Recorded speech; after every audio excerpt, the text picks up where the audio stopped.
Dalway se malungil sil morar adalo reng sa radio el time marari ungil sil leng ul Salvador ga adrases kumangelo se kita adrases mal suat sel boria ul leng mal nom teketel malabuil di sil sem to adalo mladam el sil se ga malungil armudeleng ngaringa ul emgo tegi de sel program rigi del guk momesa igel el ngiam klul to gol ko amladu abalwa te nombre kel tal sunday Michael Toy Udesuall di el alsil se kadangal tangatel ngaringia tewal el ngal ka school lo banget terul sensei materul ngal ka school sel vol temel endik mulingite di mol to kamrigel leng mo de kalse no lu de leng mal mo de ka time makti mo mre gra news sem ko e mo mu retir mak mo lingite tim tamo gai retir balawai se el al nombre gel te nombre tal sande Kalau mendengar bahasa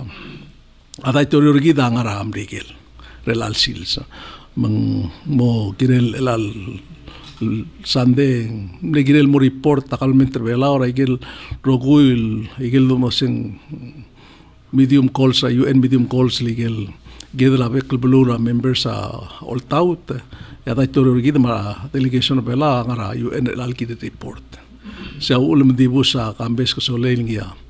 Tera media lo mala ikel isel seguid report raga kabelmente bela report el merikit emergo dirigel marklol totlel toil ikel ngara bluada toira housing toira blai kadmengel wasing klol mondar bela toira blai seguid omsa del tilo de ser press conference lo sea namo dirigel top da ikel udo del 3 million indir ngara ablura Taiwan le kabelmente kita dirga lo top le dirga mo kot magil sella elngia merul kirela ke lo top dela ay ke lo na mo apply endi bloblo tak le Salvador como la madengel wasia gulu ay sa ministel wasia audo da mo lo top da development bank mapala housing authority emergo sel approve murgula sa suma ada apply mo ke gil tablo lat sel nge to top del more housing commission el nga housing commission ng mura finance minister ang yol to bataw to ko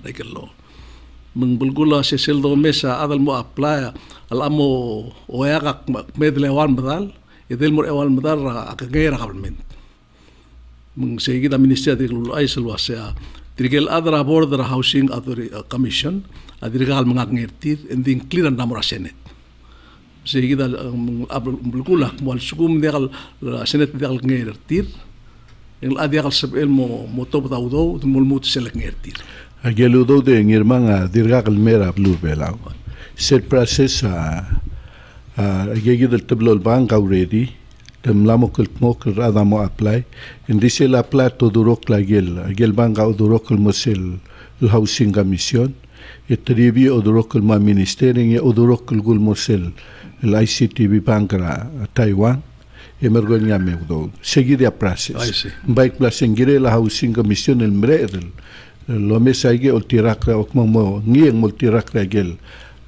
application el ngebang mang momre the set process I see meng dil sukum dirga ka seneta dirga al ngertir ekadal ako te kada mengil mo senetel ngey al sukum bukti al ngey al tramonday di selek nger el ang etel ok mot magar mula lul musul ko ngey ma minister o tabadaw do kata ada dur al atel gibel kamatel time emergo ongerung sado kala amdengel setel to gram kitel gara amal klol monday tara igel lerul to gol dal bangal ese igel lo blak la tingela director alon sama minister oilo lo sea amlang mangat sel renglela dal ngerenger belau amlang mangat ra sel kukto mesetian nomre ra kam elarrak il kotlelon magbur elarrak am luasing la web tarangara tru me wal basen di ngaringa gel tugol ku kwal plalangas sel FHA sel la algirela ututela adal sugum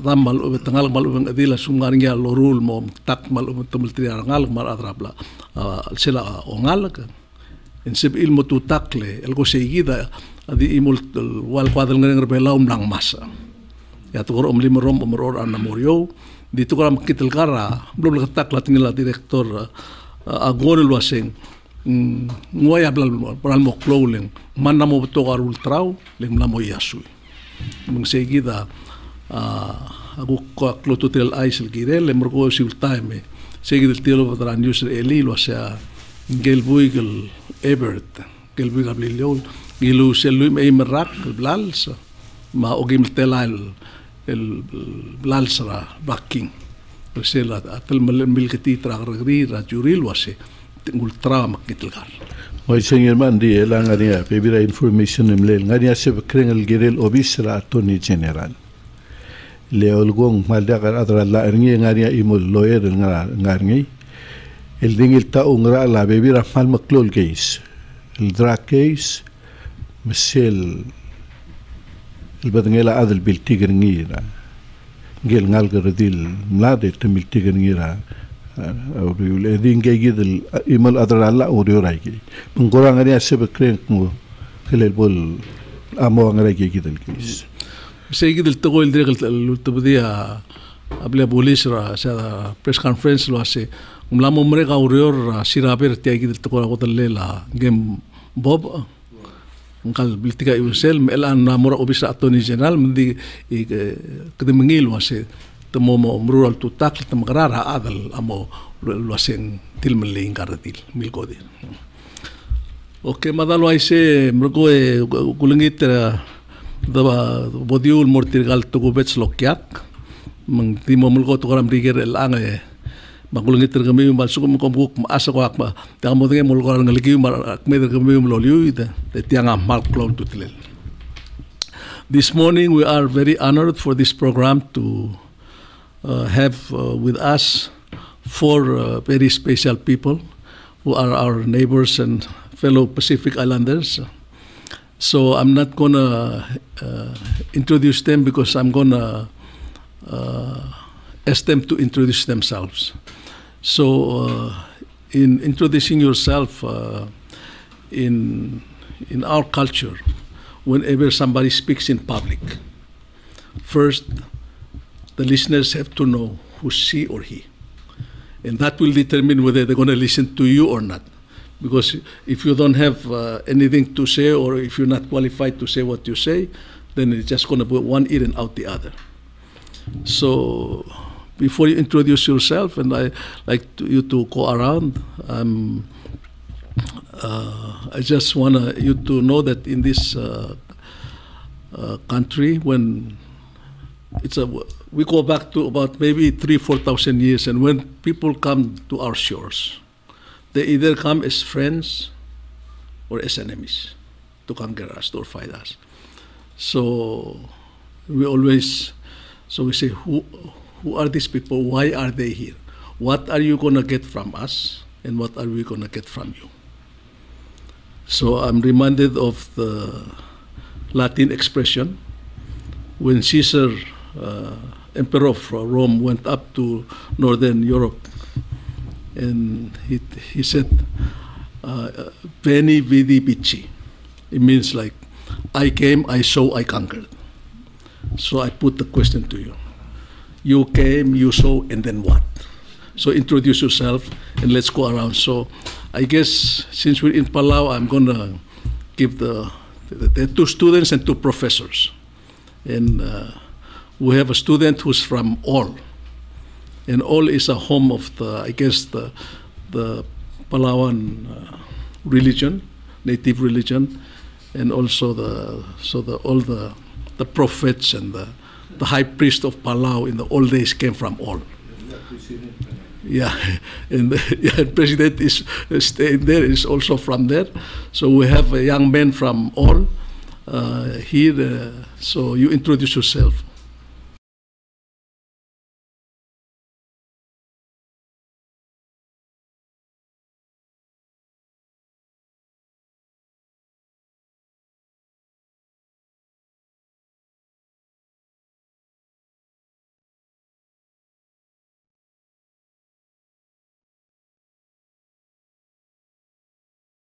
So my name is Austin.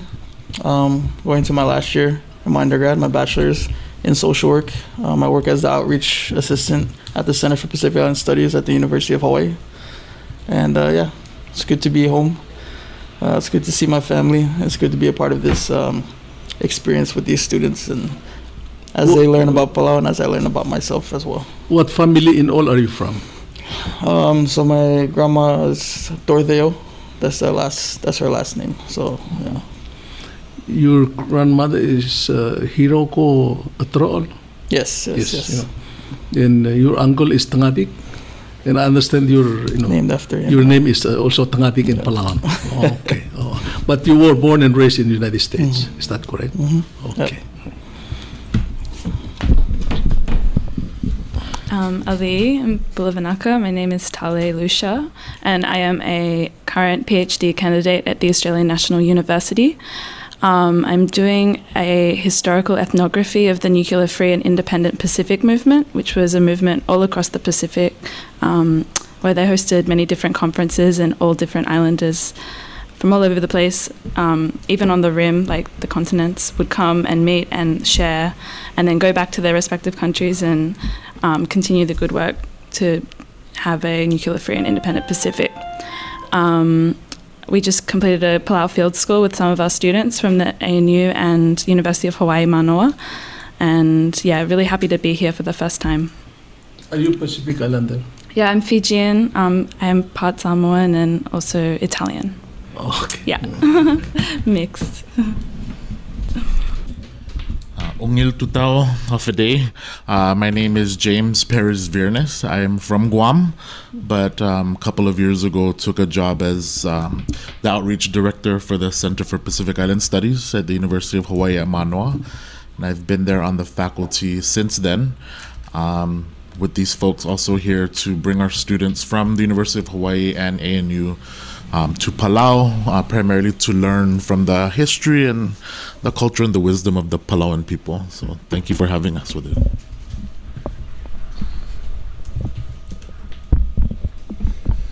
Kamna Maori, Nisambula Vinaka. I'm Katerina Teaiwa. I'm an associate professor at the Australian National University. My father is from Kiribati. He is from the islands of Banaba and Tabitawea. In Kiribati, his family from Banaba was moved to Fiji in 1945 because of the phosphate mining on Banaba, which essentially destroyed their island and was occupied by Japanese during World War II. So as a result of that, they were displaced to Fiji by the British, Australian, and New Zealand Phosphate Mining Company and colonial administration. And I was born and raised in Fiji, where the Banabans now live in the northern part of Fiji. So we've come to Palau with our students from the Australian National University. They're all Pacific Studies students. And at the ANU, I teach a very critical and engaged approach to the region.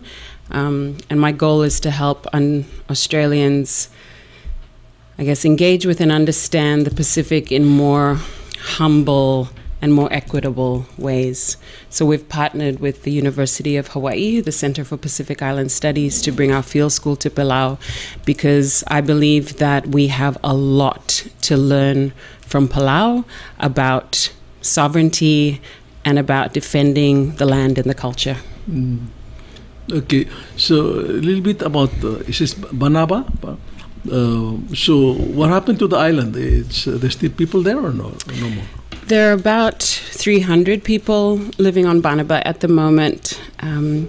Most of them are Banabans who are descendants of people who were sent back in the 1970s to occupy the island because they were fighting for independence from Great Britain. And both Great Britain and the Gilbertese government were not interested in giving Banaba independence. So from Rambi, our island council sent what they called their warriors back to Banaba to occupy the island. And there was a bit of conflict there with the mining company. And essentially because no Banabans were represented on the island, our people felt it was important that there be Banabans on that island, even though all their villages were destroyed by the mining and the landscape was altered so much to the point that people didn't always know where their lands were.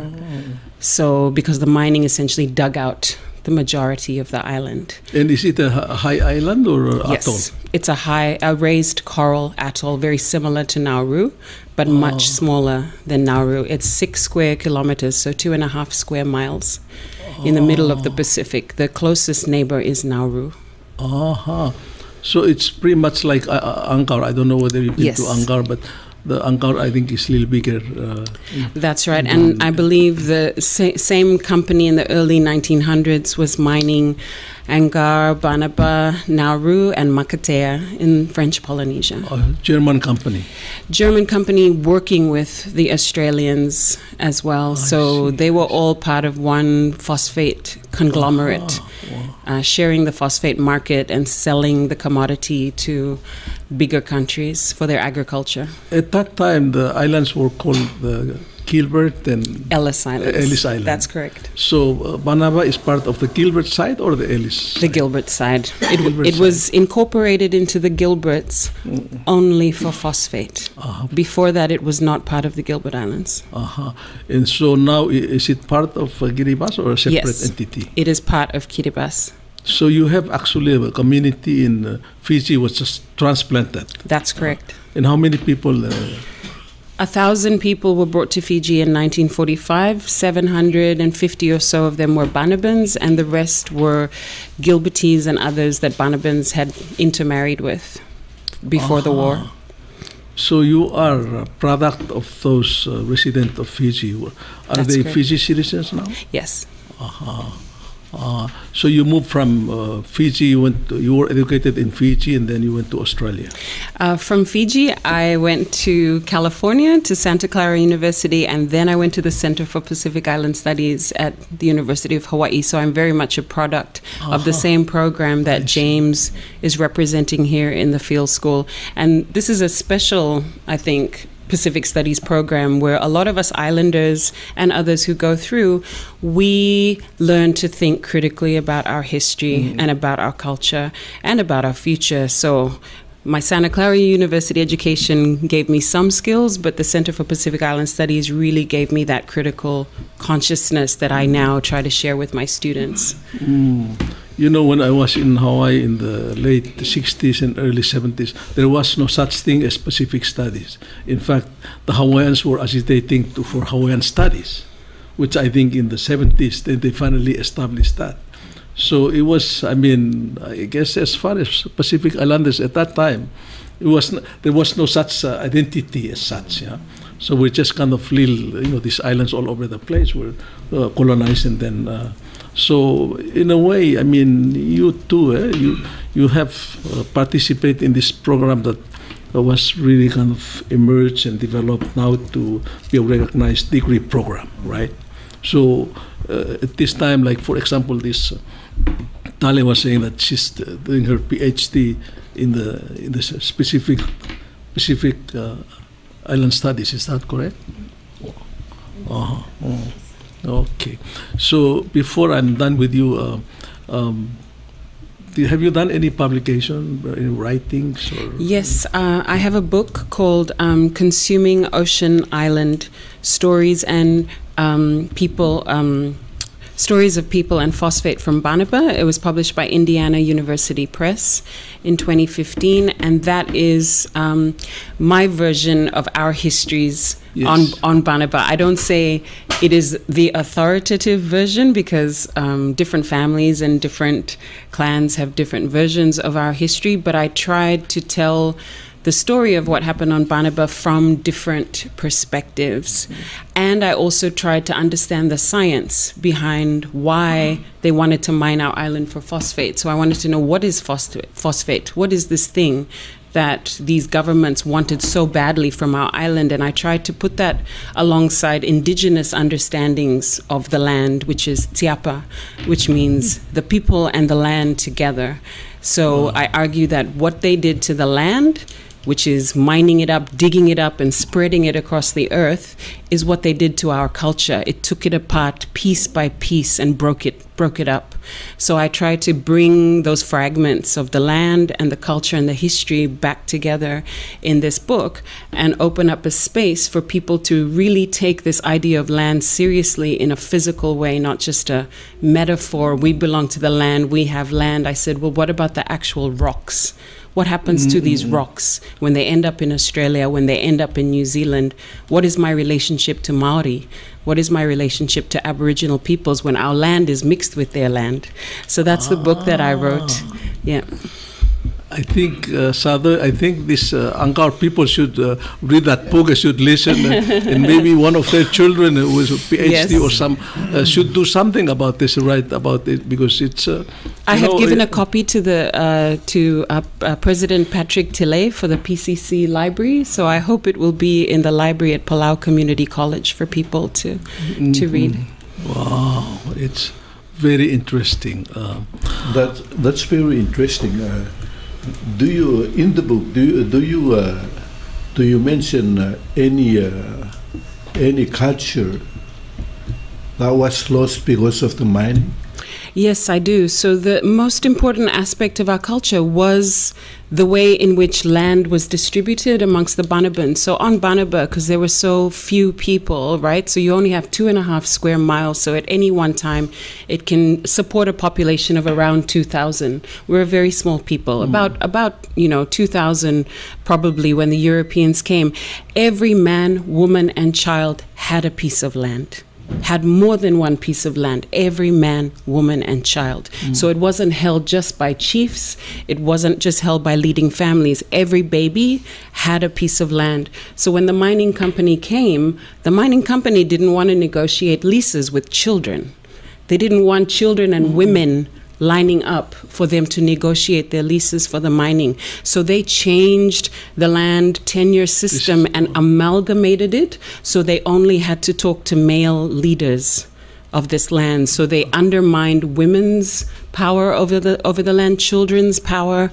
They undermined the whole system where people could exchange land for different kinds of cultural needs. So if I need my bones, set because I've broken my bone, then in exchange I will be given a small piece of land. That kind of thing. So land could move and circulate amongst the community, and they changed all of that. They froze the land, and they took all the revenue of the land and they put it in a communal, one communal basket, which means instead of the money being associated with individual plots of land, it became one amalgamated thing, and that just changed the whole structure. So now, as a Banaban, I don't have a piece of land that's mine on Banaba, because it's now, all communal. So that really unraveled the whole system of the culture, where land circulated in a pragmatic way between the people.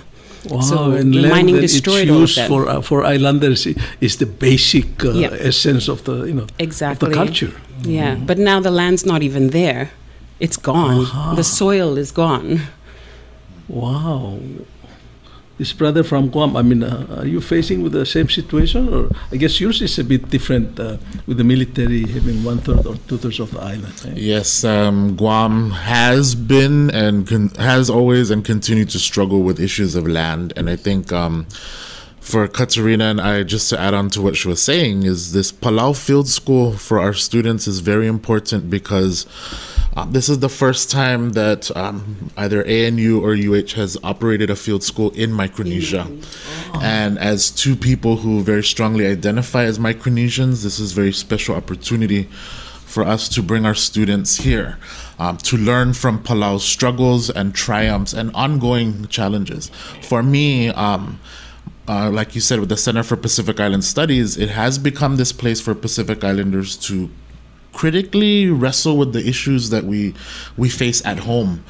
My work largely focused on the village of both my grandmothers, the village of Sumai in Guam, which after World War II was seized by the United States military the people exiled from their land, and today is now the U.S. naval base in Guam. And so unlike the people of Banaba, my grandparents, my family were displaced maybe 1 or 2 miles away, but the issues of land loss and disconnection from their ancestral place and identity were very real.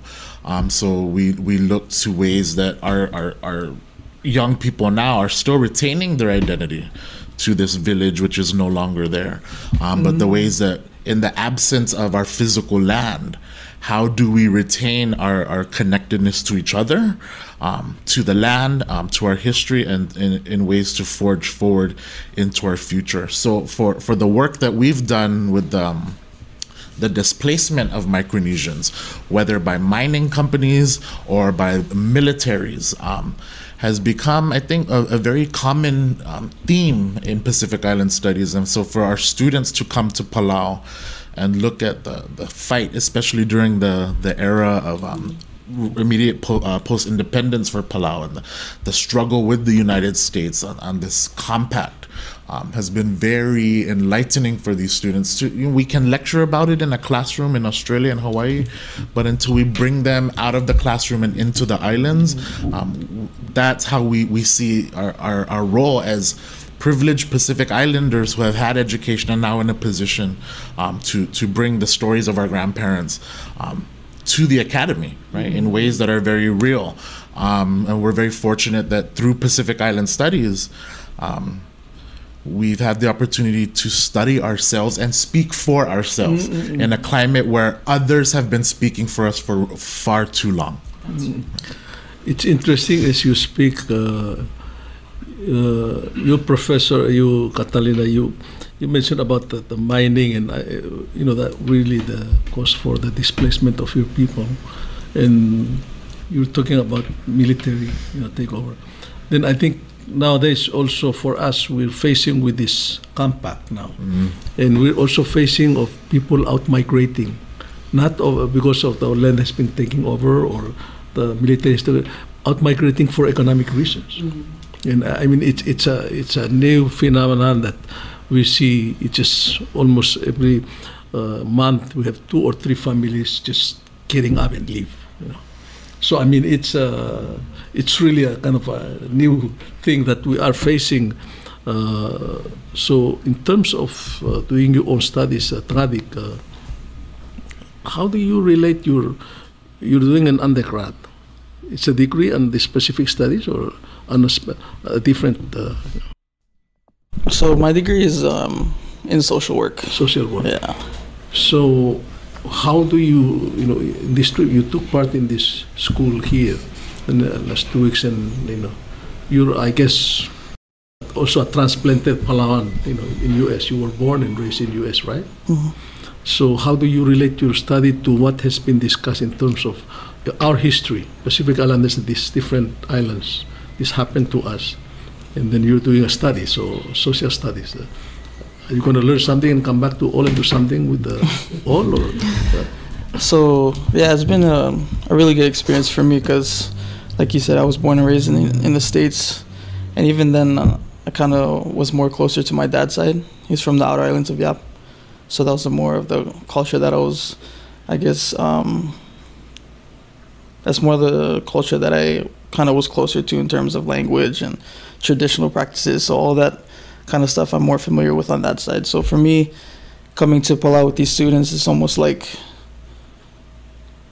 they're learning about Palau as much as I am, So it's kind of interesting to see these students really take in Palau and kind of, I guess, for me to share that experience with them, because it's almost like they're finding out these things for the first time, and a lot of those things I'm finding out for the first time, So all these questions that they're asking and these conversations and discussions that we're having in class, I'm very much a part of, because, like, for me, I guess, I'm almost like them as far as coming here for the first time and getting to these issues in Palau, and even the historical background, like a lot of this stuff that I never knew growing up. So I guess just meeting everybody, all the elders, and finding out that side of myself, and I guess really finding my identity as a Palauan.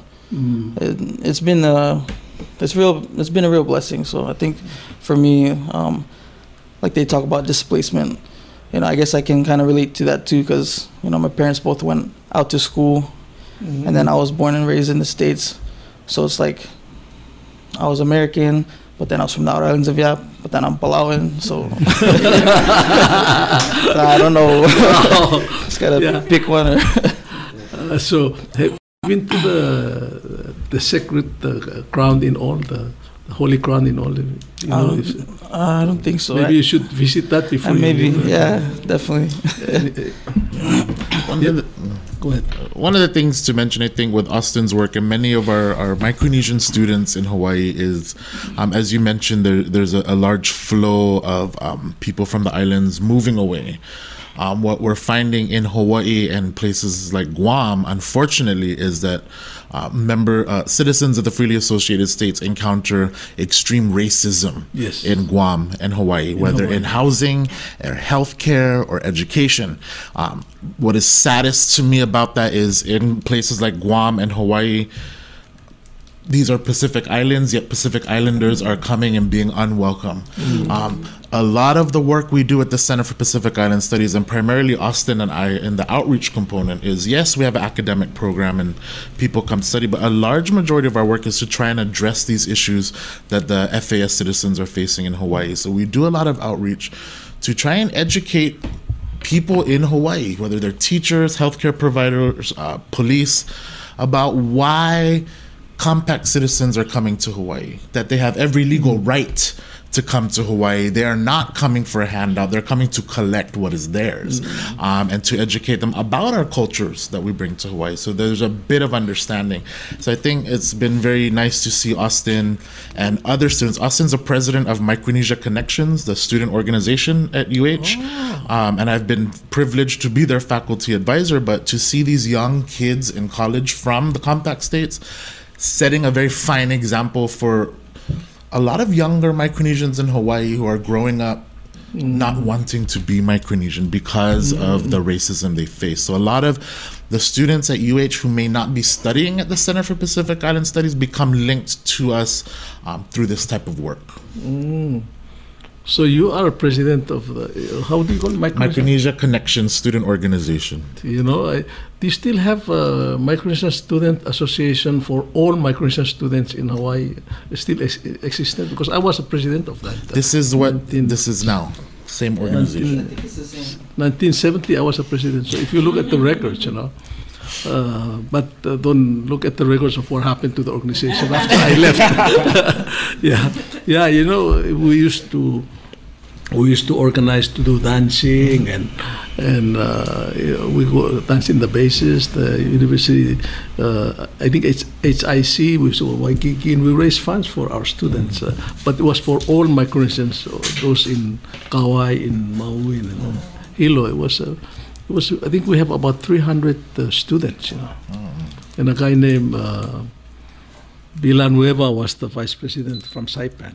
Then there was, I think, Guaminian, the Guaminian students didn't want to associate with us then.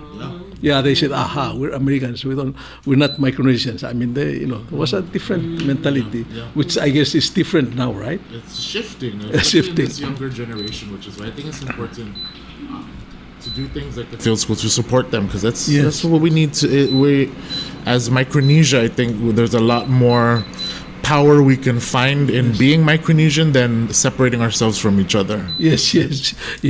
So, Talei, what you're doing a degree, a PhD. So when you're done with Australian National University, you're going to have a PhD in what, Pacific Studies? Pacific Studies, yes. I mean, any what part of Pacific Studies are you going to zero in on a specific cultural aspect or what political development? I guess what sticks out for Pacific Studies at the ANU and also CPIS is this kind of transdisciplinary approach.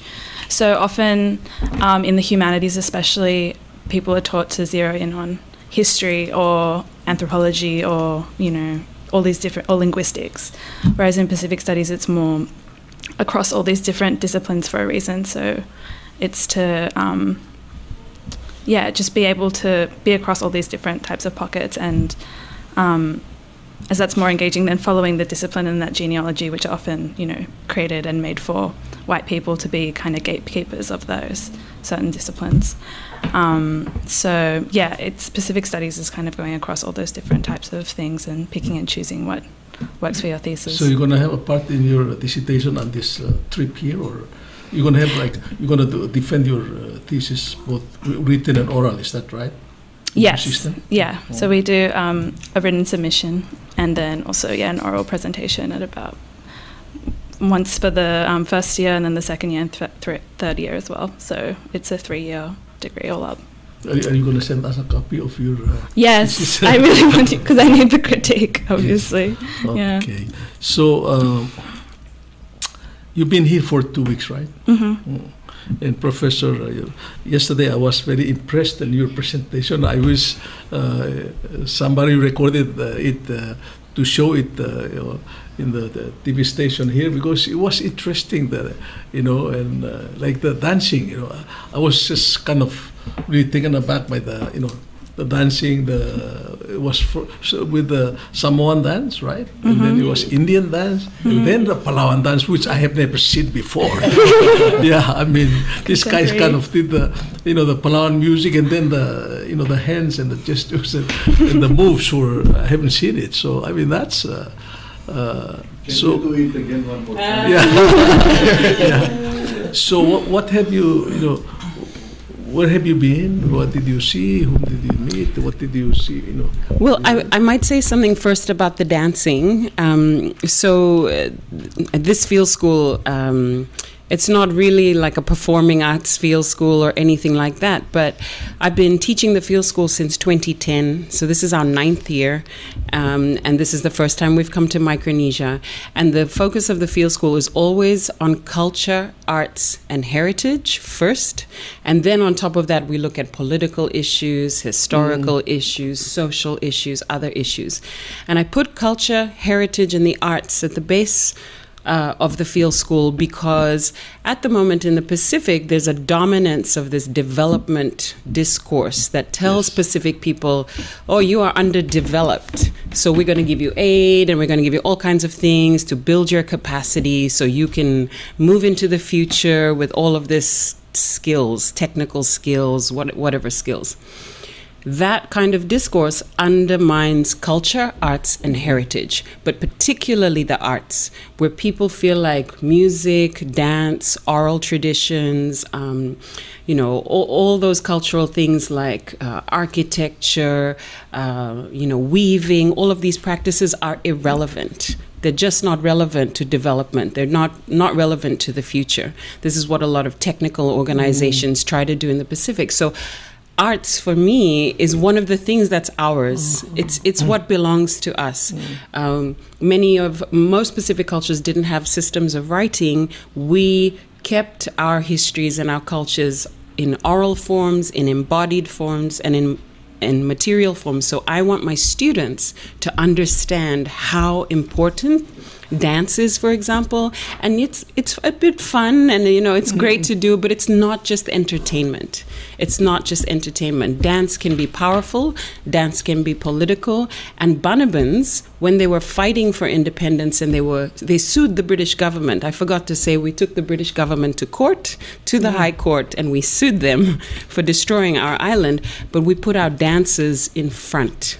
We put our dances in front to lead our social justice movement. So dance for me has always been political, and it always challenges and undermines dominant forms of knowledge production, which James and I are we're good at. We can write books, we can write articles, we can write book chapters, and those are valuable, but dance, music, chanting, these things belong to the Pacific. They're our things. They're not just for tourists, and they're not just for entertainment. So it's a small way that my students, who are law students, economic students, development studies students, I want them to value dance as well.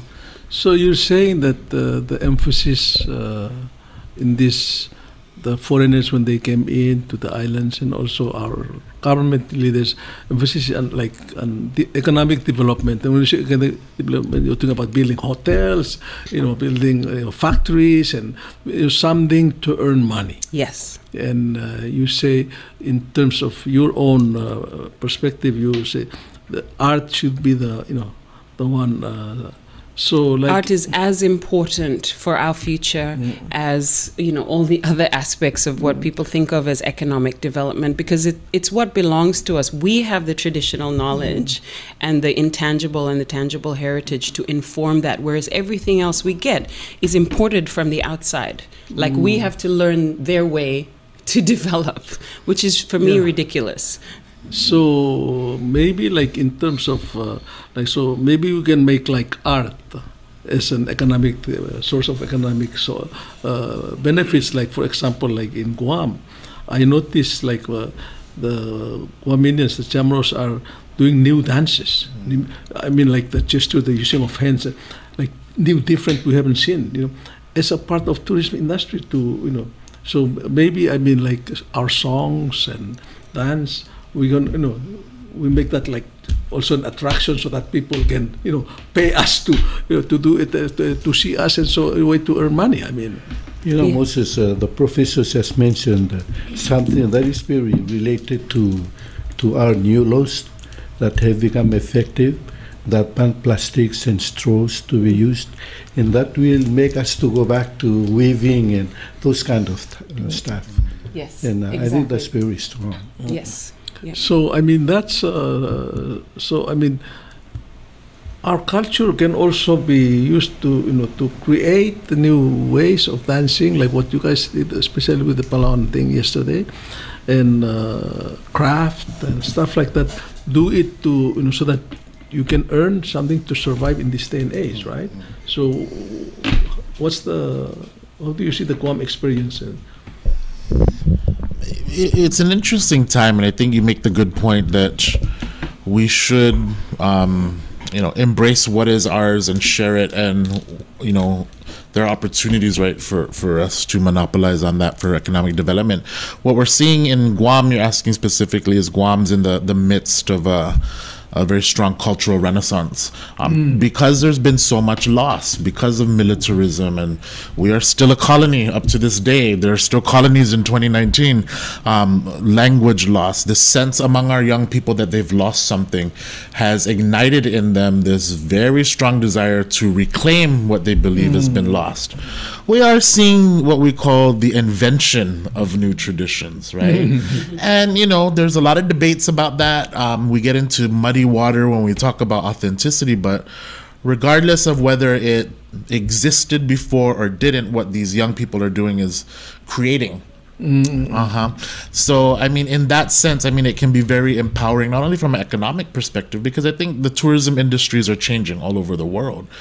Previously, I think, if you look at the history, even within Micronesia, the rest of the Pacific, when tourists came into our islands, they had a very clear idea of what they wanted to see. And oftentimes that was Hawaiian hula and the tikis and this very Polynesian, generic Polynesian expectation or brand of Pacificness. I think with the changing world and people having more access, there is a stronger desire to see something beyond the tourism package deal, right?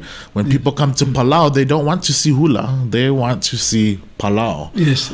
And so this is something that Guam is struggling with, because in Guam there's the tourism industry for a long time has been the Polynesian dinner show, but now it's a time where do the tourists want something different, and if we don't show them something different, how will the tourists know that they want it? So I think the industries are going to be changing, but it's a ripe time for us to take control over that. So if we control from within what it is we want to represent ourselves with, I think that's the key to the survival, not only of a healthy tourism industry, but a healthy way to represent ourselves within and beyond our islands. And culture and thinking about culture and heritage and the arts isn't just important at a national level, for Palau, Marshall Islands, Kiribati, to all think about their own cultures, but it actually helps articulate a better form and a more kinship-based form of regionalism as well. So, who are we as the Pacific? How do we combine and weave our voices together to speak up about global issues, for example, like climate change? And the edge that the Pacific has is genuine cultural kinship between the islands. So half of us are all related to each other, but not just within our national or monocultural boundaries. So Yap and Palau have been intermarrying for years. Nauruans and Banabans have been intermarrying for years, and Kiribati too. So we have a genuine kinship base across state borders and boundaries, which is our edge when we have to work together as one whole region to speak up about nuclear issues, the kinds of stuff that Talei is looking at. It's not just a series of conferences. These are kinship meetings, right? Where people are saying, we understand we're part of this one family, like battling for the environment, for our lands, for our oceans, for our cultures. And we also know that we are kind of brothers and sisters in real genealogical terms. Like if we all started tracing and tracking our ancestors, there's all of these things that crisscross, throughout the Pacific. And culture gives us that language. Culture gives us those stories to be able to tell. So it helps us think through, some of these like political kinds of boundaries that colonialism really has given us. We've been talking a lot about FSM and how they just like drew these lines. Yes. I mean, what is that? Yeah, that's true. Yeah. In the ocean. Yeah. And I think these fake lines that have been drawn across the Pacific. Katerina's right. I mean, one of the ways to blur those lines is through our culture. What we see when we try and address this issue of targeting Kofa citizens in Guam and Hawaii, this racism, is it's the most effective way to break that down has been through culture. So when we highlight in Hawaii, we have the annual Celebrate Micronesia Festival now, which is growing in popularity, and it's just to showcase Micronesian culture. So the weavers come out, the carvers, the dancers. And when people come and see that, especially Native Hawaiians and Chamorros who are at the head of a lot of this racism, they say, hey, that's so similar to our culture. I say, yes, so then why do we turn around then and belittle these people? So, but that becomes the bridge, right, to gap when they see that there's far more similarity, far more genealogy in our history. That culture is going to be the far more effective way to achieve this idea of regionalism or break down these false barriers. That's going to be far more effective than any paper that she and I can write, any book that these students will go on to write, right? So I think culture is going to play that role, and we have to keep that momentum going. Yeah, one of the things that we face here in Palau is the language disappearing. How do you see this, the native languages of all these islands? And I'm sure in Europe, in Manoa or in Kiribati, I think it's here, and in Guam, I mean, hardly your language is spoken. So you guys are trying to revive that. Also, Palauans, we're also facing, like, if you go out the street and all these young kids, if you talk to them, they speak in English. And in our Congress, we have they speak in Palauan during session, but all their documents are in English. And my children and my grandchildren, they speak English, so I intentionally speak Palauan to them. So so how do you see the role of the island languages? Because it's so essential. Our language is the core of our culture. And if you lose the language, you lose the culture. Am I wrong? Or no, you're not wrong. But there is some language loss that So there's language loss which you can then revive and revitalize, like they're doing with Chamorro. But For example, in the case of the Banabans, we truly lost a good portion of our language.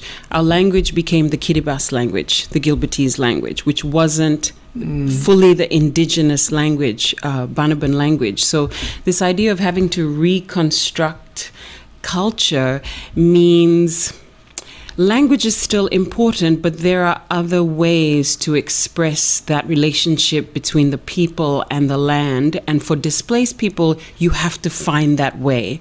We found it through dances, we found it through songs, and we also found it through intermarriage with other communities. Otherwise, our community was so small, we're going to start disappearing. So we intermarried with Tuvaluans, intermarried with Fijians, intermarried with Kiribati, intermarried with all kinds of people. And now when you go to a Banaban event, they say, okay, we are Banaban, we are Tuvaluan, we are Fijian, we are Kiribati. And our identity kind of is like evolving from there. So language, I think, is really, really important. But when you have no choice, when you're forced. So we had no choice, in the matter of losing our land and being displaced and losing our language. We find other ways to continue to say, but we are still Banaban.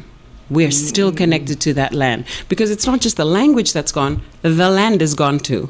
So we have to be very, very, very creative to stay Pacific Islanders, to stay as connected to that place, to that rock in the middle of the Pacific. And I do it a lot through the arts. So I didn't just write a book. I have an art exhibition that's on in New Zealand right now, where I'm challenging people in this particular place in Napier, in the east coast of New Zealand, to think about the relationship between their land and my land.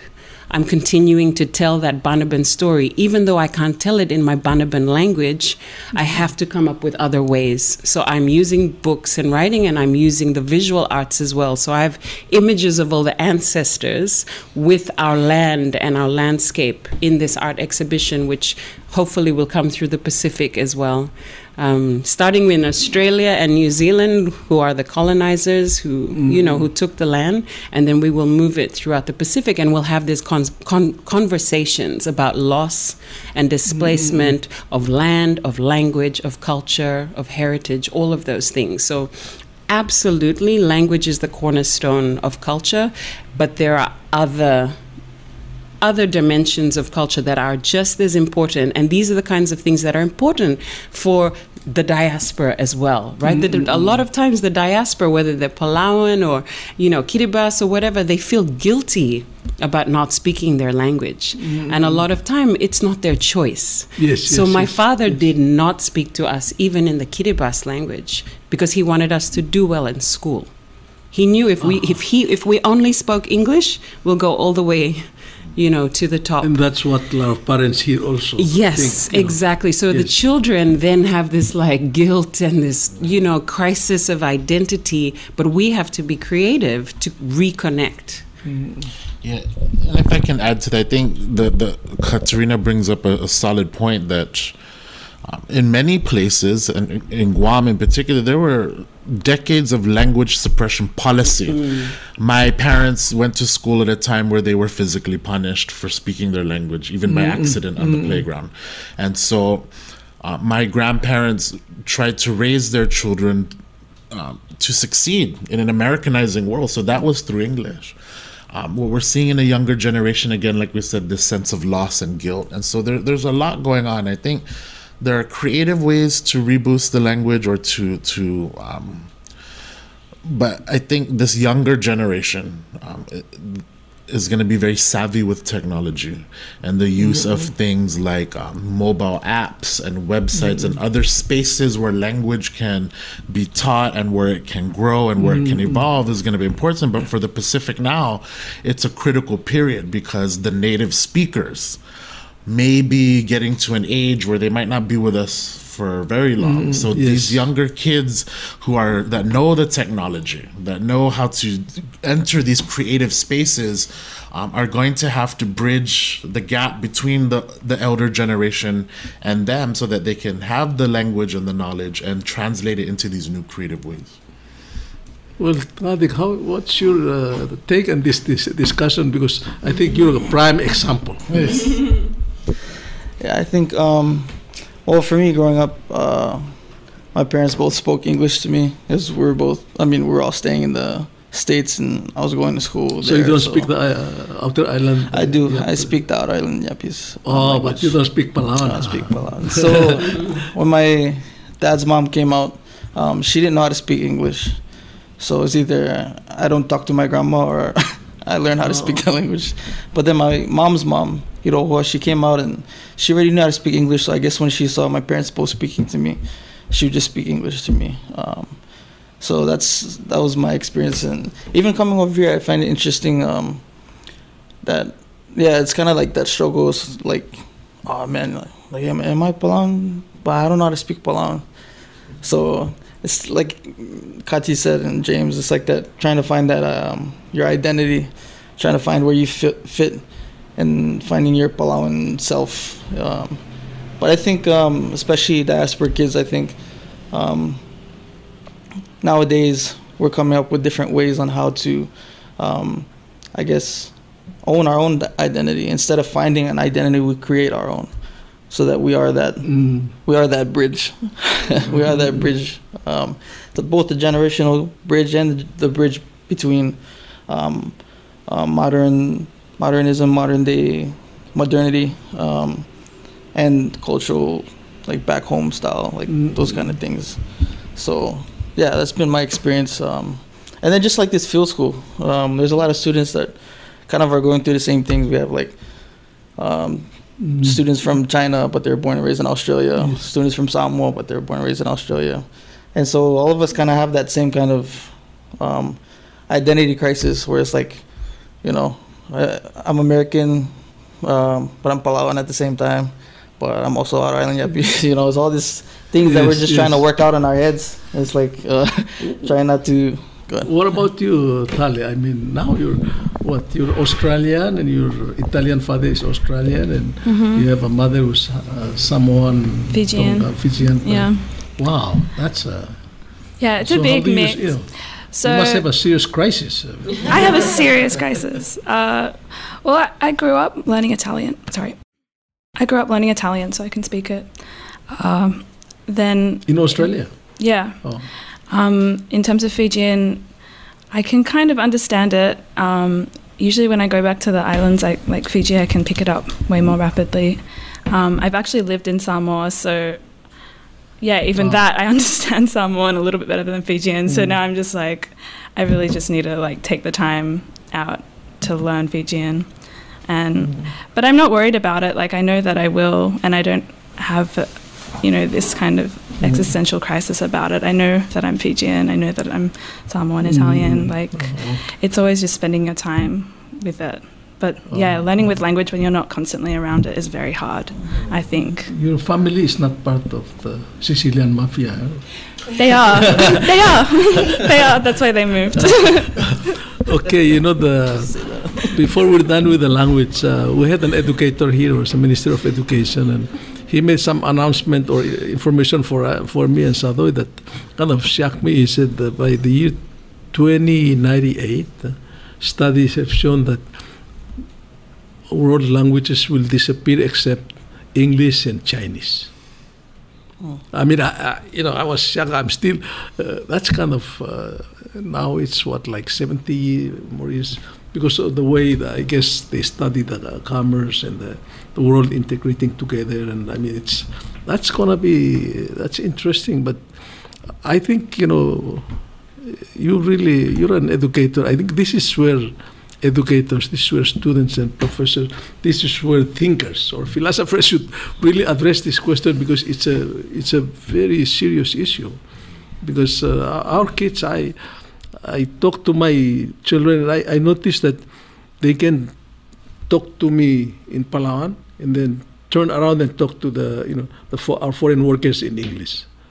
So kids can really learn, if you teach them or if you talk to them, Go ahead. At the global level, the agency that's been trying the most to preserve cultural and linguistic diversity is UNESCO.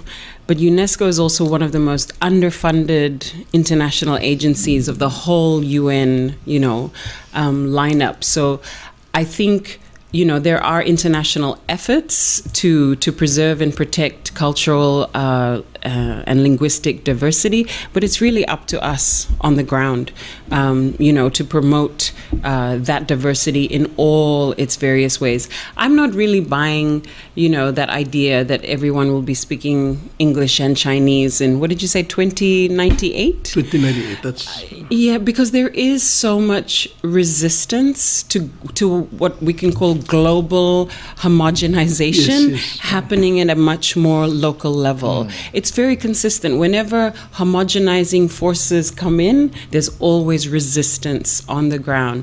And in many ways, that's what, you asked, you came, you saw, and then what for our field school in Palau? That's what we've been, I feel like we came, we saw, and we were inspired.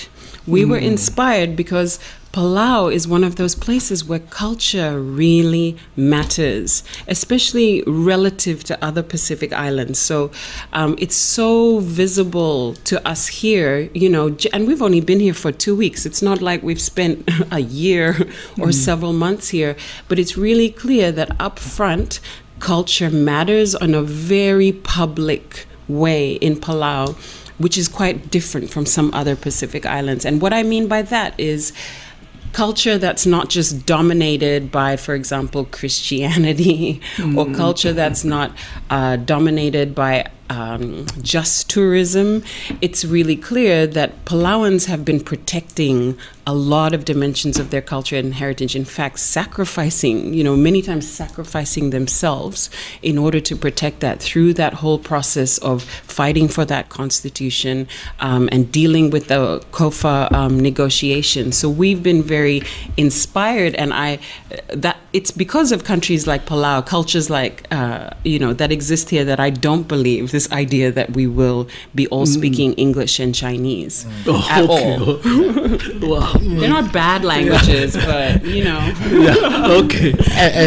And just to add to that, what I always remind students and others, because it is daunting, it's scary when we think about, we're all going to be speaking English and Chinese. It's scary when we think about our islands in 90 years. But what I like to remind people is that, especially for Micronesia, right, in 3,000, 4,000 years history, and after being one of the most colonized places in the world, we're still here. Yes. Right? And I don't know of other places in the world that can say they've gone through this many colonizers and are still here after 3,000, 4,000 years. So that gives me hope. 3 colonizers in 100 years. 100 years, right? And 70 years is nothing. It's nothing. And, I think in this day and age, too, with the arrival of things like social media, it's so easy for more and more people to get access to these types of discussions.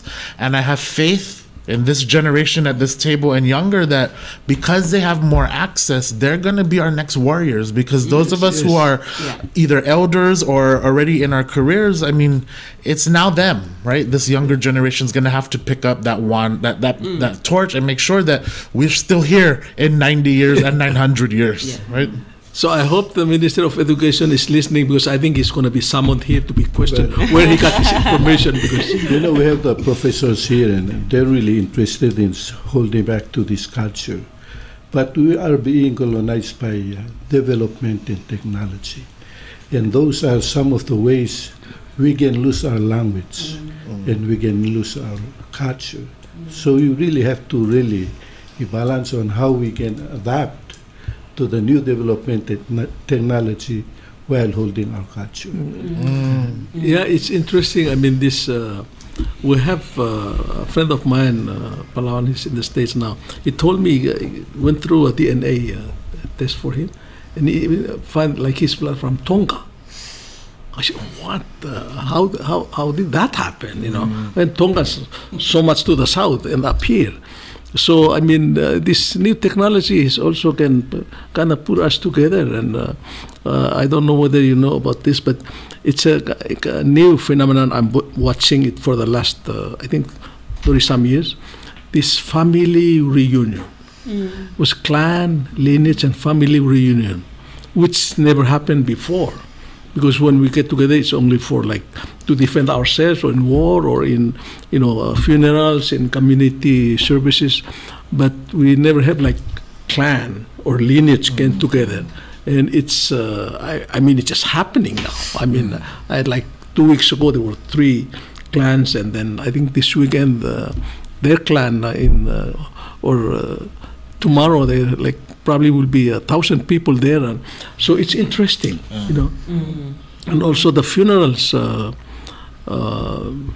This man, his station, they're making a lot of money out of this funeral announcement. Because before you only relatives from the village come to the funeral. Now it's all over the place. They announce all over Palau your relatives, And so, but they have to pay, a lot of money to. Yeah. The technology has changed that. Because in the older days, our uncles have to go from village to village to announce this house party or a funeral. This is coming, air it on the air, and they said that's not so respectful because it's not us. We have to be careful with the technology. I was hanging out with some old Palauan friends the other night, and they were talking now with the younger kids with social media. Sometimes when there's a death, the immediate family doesn't know, but it's already circulating on social media, and that's dangerous, right? And so the technology is a good thing, but we have to be very careful at what expense to our cultural practices and at what expense to our respect, right? Yeah, the 2 women senators from Guam were here to the speaker, and then I asked them, and they said, in when they have one of them says, when we get together in Guam, the grandmother that says, you leave your cell phone in the front. Don't, if not, get out, So, because, I mean, it's also very, to me, it's undermine our culture, because even my children, you go sit and they're playing, even the kids, I say, hey, we have to talk, we have to, So, I mean, this thing, what's your thinking on this thing? How we deal with this kind of stuff? This is where Pacific Studies, for me, becomes important. So if you have generations who are educated, but their education is only in law, accounting, marketing, business, and all of those subjects that don't teach you about history and culture, this is where we have the problem. So Pacific Studies actually gives you skills to figure out what to do with things like social media in productive ways, because it'll tell you how culture can be weaved, the past, the present, and the future can be woven together.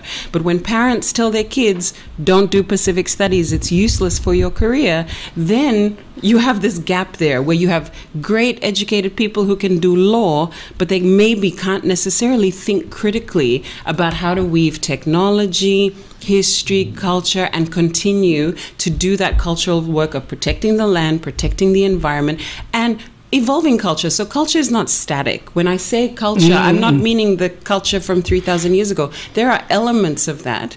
So what stays from 3,000 years to the present and forward are the values. Yes. It's the values that remain. The platform, the form, the practice can change. So we can change, we can have a woven basket, or you can have this, whatever this is. Is that leather? I don't know. You can have a table like this. It's okay, but you have to keep the values. The values continue to go into the future. You can wear different clothes, you can do all of that. So we're not talking about static culture, but we're talking about the kind of culture that continues to value kinship, value family, value relationships to the land and the sea and the environment and all of that. That's what we're trying to preserve when we say we need to keep culture strong. So students learning all of these different things, engineering, all of that, they still need a bit of history, they need a bit of culture, they need a bit of Pacific Studies, they need a bit of indigenous studies to weave with their other skills, weave with their other bits of their education. Wow.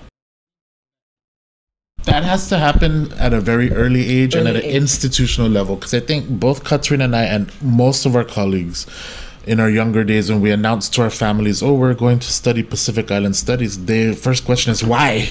Go be an accountant, go be a nurse. What are you going to do with Pacific Island Studies? But I think that's the mark of our American education system, our British education system, is that we're told your education must turn into a profession that's going to translate to a paycheck.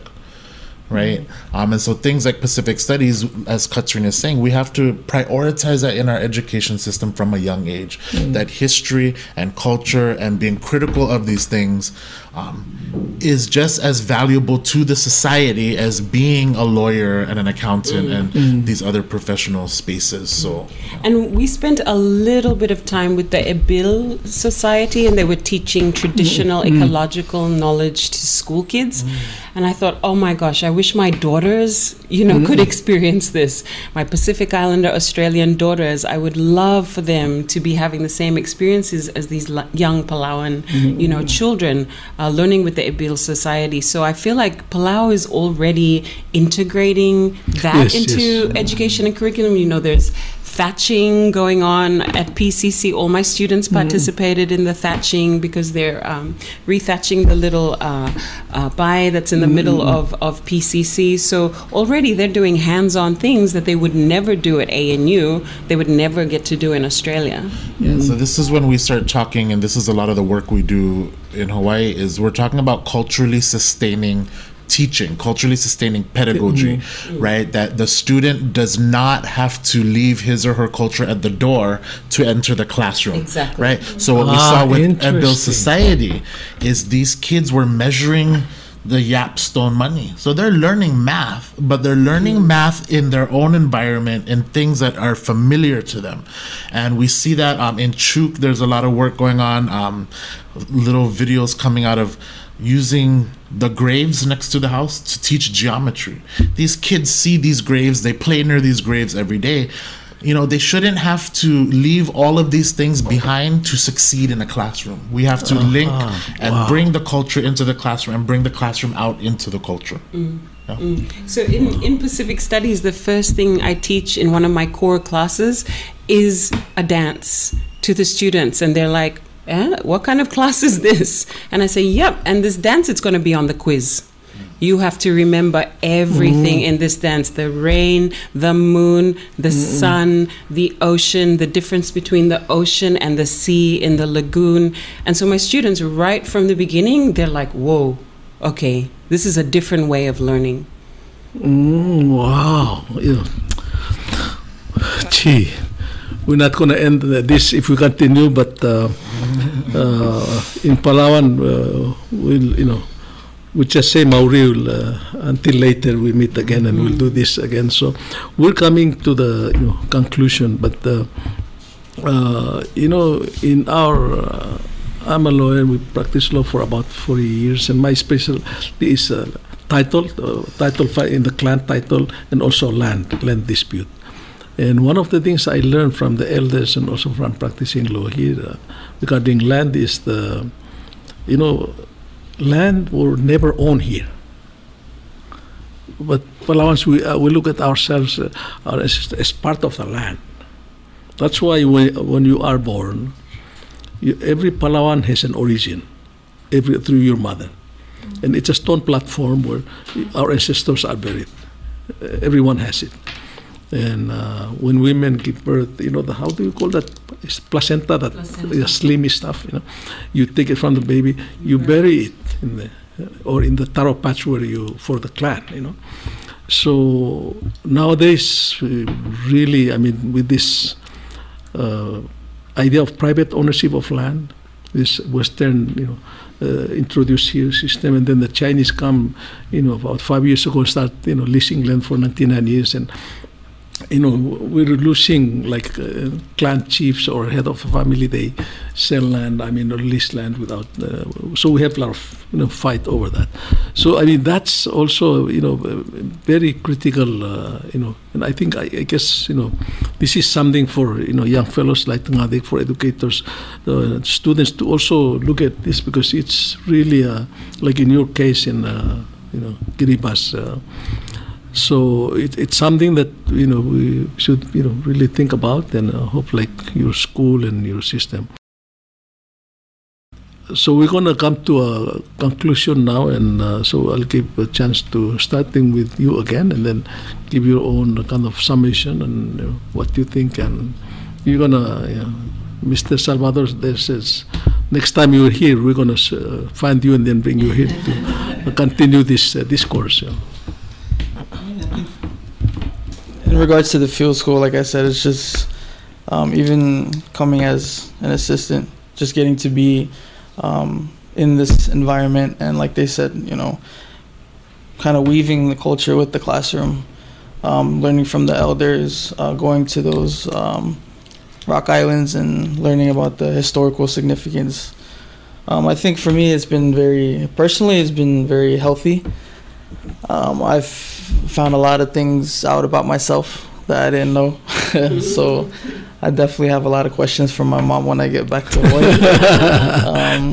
And honestly, for me, I don't want to go. I'm just looking forward to the next time I come back already. And I'm hoping, for me personally, being Palauan, I just hope that the rest of the students also enjoyed Palau as much as I did. Okay. Talei? Yeah, for me, this has been a really generative experience. And I think coming back to Australia, I think all of the students that were on the field school are really going to re-examine Australia and their relationship to Micronesia specifically, which is often an area, and also Palau, of course, that is often neglected in our policy and, thinking about the Pacific. And yeah, that's definitely something that I'm going to be taking with me. I think, as the first time teaching this field school, we've just been very blessed. There's no other word other than blessed by the people of Bilao in their hospitality and their openness to sharing their stories. And so we are eternally grateful for that. And we look forward to spending a lifetime reciprocating that for our brothers and sisters here in Palau. And so just all the organizations and individuals that have gone above and beyond anything we have expected or even asked for has been an honor to us. And I think we all look forward to going back, for me to go back to the Center for Pacific Island Studies and to advocate for cultivating a much stronger and active bridge between Palau and our center and our communities in Hawaii. So thank you. Professor Katerina, I have, I guess, you have not been told by Bilong and Minister Tina and other women leaders here, but the problem we have in our culture in Palau is women are in control, and they're becoming more dominant. Now with this new democracy, women are still in control. So, okay, so give us your. That's a good thing, right? So this field school and this experience in Palau has, for me, been humbling, inspiring, and I think I can say definitely life-changing. Sometimes we think we have a PhD, you achieve a particular, place within your career and you know everything. And I know that's not the case. I know there's so much more to learn. And coming to a place like Palau has humbled me in that way, where I'm like, wow, I got so much more to learn, and that's also an exciting thing for even someone who's written books and articles and all kinds of things. It's the fact that Palau has been through so much on a global scale, really, and still does what it does in terms of culture and heritage and protecting the land against all kinds of other external economic, political, geopolitical, and military interests that is particularly inspiring for me. And it's also made me feel a little bit better about the brand of Pacific Studies that I teach in Australia. I'm not surrounded by other academics who are teaching Pacific Studies the way I'm teaching Pacific Studies. That's the norm in Hawaii. That's the norm in New Zealand, and that's the norm in parts of the United States. But I come from a pretty hardcore, like men in suits kind of approach to Pacific Studies. So often I'm out there doing my thing and I don't know, is the people in the islands still believe what I'm teaching? You know, am I right in my thinking about the importance of culture and heritage and defending the land? And I've come to Palau and I've gone, oh, phew. Yes, it's still there in Palau. In fact, it's never changed in Palau. And that's been so humbling and inspiring for me. The level of hospitality, the level of genuine care and nurture, where it's like, you know, they're feeding you, but they're feeding you properly, you know, not just like in a superficial way. I'm so impressed by Palau in that sense. I know there are still challenges. I know, you know, not everything is perfect, just like anywhere in the Pacific, but I do believe that Palau is special. It is really and truly special, and that small islands have a lot to teach the bigger, wider world. Well, thank you very much. It's been, I guess you say you were inspired by your visit here. It's also, I mean, I think I'm inspired myself by this discussion, especially your input, and I'm sure that our listeners. So thank you very much, Mauriul. We'll see you later on, so we don't say goodbye. And I hope the success of your studies, especially these two young men and the one young man and a woman, and especially the other 20-some students with you. And thank you very much for your input, and we're looking forward to reading or seeing some of your product, and the good from professor from Guam. Thank you very much. And the Palauans who are listening, especially those outside who are in education, I hope I'll see another Palauan who's an author and also a professor in any major university in the Pacific or in the US or Australia. Yeah, we want to see more Katerina professor. Okay, so thank you very much. Otherwise, at the program, I did not time, I